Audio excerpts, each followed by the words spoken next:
সমস্যা হয়নি মনে করি।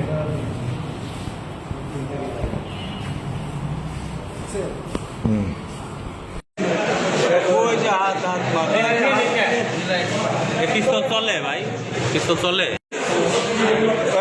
ভাই সবাই একটু পিছান। মনির ভাই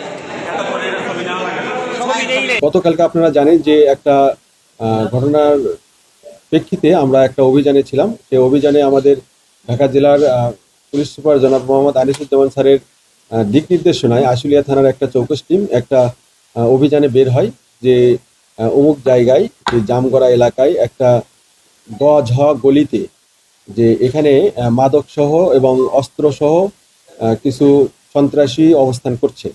তো তার প্রেক্ষিতে একটা চৌকস দল সেখানে রেড দেয়। রেড দেওয়ার পরে শামীম হোসেন ওরফে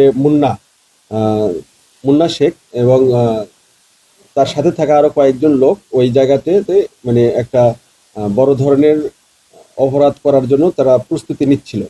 তো সেই মুহূর্তে আমাদের টিম যখন ওই বাড়িতে অ্যাটাক করার পরে তখন শামীম ওরফে মুন্না শেখ সেখানে অবস্থান করে এবং অন্যরা পালিয়ে যায়, 2-3 জন ছিল।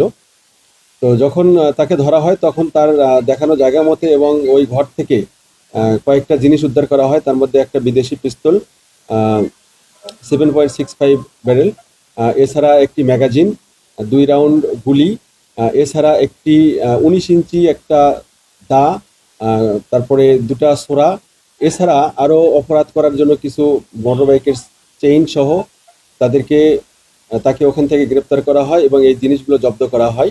তো তারপরে তাকে নিয়ে আসার পরে জানা যায় যে তার বিরুদ্ধে একাধিক মামলা রয়েছে। এই মুন্না শেখের তার বাড়ি নড়াইল সদর থানা এবং সে এই এলাকায় দীর্ঘদিন ধরে চাঁদাবাজি সহ বিভিন্ন রকমের অপকর্ম করে আসছিল। এবং আরও জানা যায় যে তার সাথে যে রিসেন্টলি ডিএমপির ভেতরে যে বাপ্পিকে গ্রেপ্তার করা হয়েছে, শুটার বাপ্পি, যে পুলিশের উপরে আক্রমণ করেছিল এবং তাকে গ্রেপ্তার করা হয়েছে, তার সাথে এর একটা বড় সখ্যতা রয়েছে।